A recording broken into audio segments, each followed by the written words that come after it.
നിയമസഭാ തിരഞ്ഞെടുപ്പിൽ UDF ഉജ്ജ്വല വിജയം നേടിയതിന് പിന്നാലെ സംസ്ഥാനത്തിന്റെ അടുത്ത മുഖ്യമന്ത്രി ആരാകുമെന്ന കാര്യത്തിൽ കോൺഗ്രസിനുള്ളിൽ ഗ്രൂപ്പ് പോരും മുറുകുന്നു. ഭരണ തുടർച്ച ലക്ഷ്യമിട്ട് LDFനെ അപ്രസക്തമാക്കിയുള്ള മുന്നേറ്റത്തിന് നേതൃത്വം നൽകിയവർക്കിടയിൽ കസേരയ്ക്കായുള്ള വടംവലി ഇപ്പോൾ തെരുവിലേക്കും സോഷ്യൽ മീഡിയയിലേക്കും വ്യാപിച്ചിരിക്കുകയാണ്. VD സതീശൻ, KC വേണുഗോപാൽ, രമേശ് ചെന്നിത്തല എന്നീ 3 പ്രമുഖ നേതാക്കളെ മുൻനിർത്തിയാണ് അണികൾ ചേരിതിരിഞ്ഞ് പ്രചാരണം നടത്തുന്നത്. സംസ്ഥാനത്തിന്റെ അടുത്ത മുഖ്യമന്ത്രിയെ നിശ്ചയിക്കുന്നതിനായുള്ള നിർണായക ഔദ്യോഗിക ചർച്ചകൾക്ക് ഹൈക്കമാൻഡ് നാളെ തുടക്കം കുറിക്കുകയാണ്. ഇതിന്റെ ഭാഗമായി AICC നിയോഗിച്ച പ്രത്യേക നിരീക്ഷകരായ അജയ് മാക്കരും മുകുൾ വാസ്നിക്കും നാളെ കേരളത്തിലെത്തും. ഇരുവരും തിരഞ്ഞെടുക്കപ്പെട്ട ഓരോ കോൺഗ്രസ് MLAമാരുമായും നേരിട്ട് കണ്ട് വ്യക്തിപരമായ അഭിപ്രായങ്ങൾ രഹസ്യമായി തേടുകയും ആ വിവരങ്ങളുടെ അടിസ്ഥാനത്തിൽ തയ്യാറാക്കുന്ന സമഗ്രമായ റിപ്പോർട്ട് ഹൈക്കമാൻഡിന് സമർപ്പിക്കുകയും ചെയ്യും. നാളെ നടക്കാനിരിക്കുന്ന നിയമസഭാ കക്ഷി യോഗം അതീവ നിർണായകമാണ്. കാരണം ഇവിടെ ഉയരുന്ന അഭിപ്രായങ്ങൾ ഭരണ നേതൃത്വത്തിന്റെ ഭാവി തീരുമാനിക്കുന്നതിൽ വലിയ പങ്കുവഹിക്കും.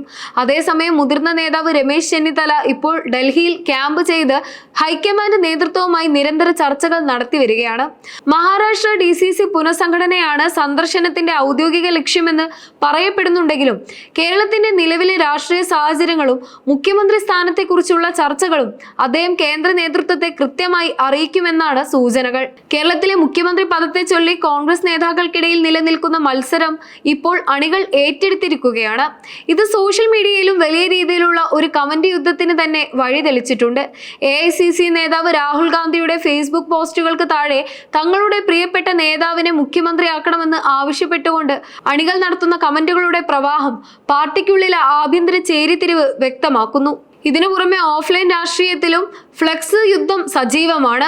പ്രത്യേകിച്ച് KC വേണുഗോപാലിനായി പോർക്കളത്തിലെ പടനായകന് അഭിവാദ്യങ്ങൾ എന്ന തലക്കെട്ടോടെ പെരുമ്പാവൂർ ഉൾപ്പെടെയുള്ള സ്ഥലങ്ങളിൽ ഫ്ലെക്സുകൾ പ്രത്യക്ഷപ്പെട്ടു കഴിഞ്ഞു. MLAമാരായ AP അനിൽകുമാറും മാത്യു കുഴൽനാടനുമാണ് വേണുഗോപാലിനായുള്ള നീക്കങ്ങൾ ഏകോപിപ്പിക്കുന്നത്. മറുവശത്ത് VD സതീശനായി ഹൈബി ഈഡൻ, മുഹമ്മദ് ഷിയാസ്, ഷാനിമോൾ ഉസ്മാൻ എന്നിവരുടെ നേതൃത്വത്തിൽ സമ്മർദ്ദം ശക്തമാകുമ്പോൾ മുൻ സ്പീക്കർ N ശക്തനെ പോലുള്ള മുതിർന്ന നേതാക്കളുടെ പിന്തുണയും സതീശന് കരുത്തേകുന്നു. അതേസമയം കേരളത്തെ നയിക്കാൻ RC എന്ന പ്രചാരണവുമായി രമേശ് ചെന്നിത്തലയുടെ അനുകൂലികളായ RC ബ്രിഗേഡും സജീവമാണ്. TJ വിനോദ്, IC ബാലകൃഷ്ണൻ തുടങ്ങിയവരാണ് അദ്ദേഹത്തിനായി ശക്തമായ നിലപാടുകളുമായി രംഗത്തുള്ളത്. UDFിലെ മുഖ്യമന്ത്രി സ്ഥാനത്തിനായുള്ള പോരാട്ടത്തിൽ 3 പ്രധാന നേതാക്കളാണ് മുൻനിരയിലുള്ളത്. കഴിഞ്ഞ കുറച്ചു കാലമായി പ്രതിപക്ഷ നേതാവെന്ന നിലയിൽ VD സതീശൻ കാഴ്ചവെച്ച മികച്ച പ്രവർത്തനമാണ് സതീശന് അനുകൂല ഘടകമായി മാറുന്നത്. KC വേണുഗോപാലിനെ സംബന്ധിച്ചിടത്തോളം ഹൈക്കമാൻഡുമായുള്ള അദ്ദേഹത്തിന്റെ അടുത്ത ബന്ധമാണ് കരുത്ത്. കൂടാതെ MLAമാരായ മാത്യു കുഴൽനാടൻ, AP അനിൽകുമാർ എന്നിവരുടെ ശക്തമായ പിന്തുണയും അദ്ദേഹത്തിനുണ്ട്. മുതിർന്ന നേതാവായ രമേശ് ചെന്നിത്തലയ്ക്കായി TJ വിനോദ്, അൻവർ സാദത്ത് തുടങ്ങിയവർ നിലയുറപ്പിച്ചിരിക്കുകയാണ്. വർഷങ്ങളായുള്ള ഭരണപരിചയവും പാർട്ടിക്കുള്ളിലെ സീനിയോറിറ്റിയും പരിഗണിച്ച് അദ്ദേഹത്തെ നേതൃസ്ഥാനത്തേക്ക് കൊണ്ടുവരണമെന്നാണ് ഈ വിഭാഗത്തിന്റെ ആവശ്യം. UDFിലെ രണ്ടാമത്തെ വലിയ കക്ഷിയായ മുസ്ലിം ലീഗിന്റെ നിലപാട് ഈ വിഷയത്തിൽ നിർണായകമാകും. ലീഗ് നേതൃത്വവുമായി രാഹുൽ ഗാന്ധി നേരിട്ട് സംസാരിക്കുമെന്നാണ് സൂചന.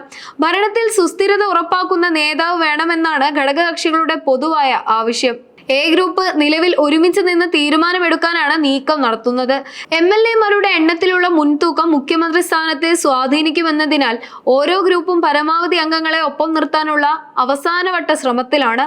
ഹൈക്കമാൻഡ് ഇന്ന് വൈകുന്നേരത്തോടെ കേരളത്തിലെ മുതിർന്ന നേതാക്കളുമായി ഫോണിൽ സംസാരിക്കും.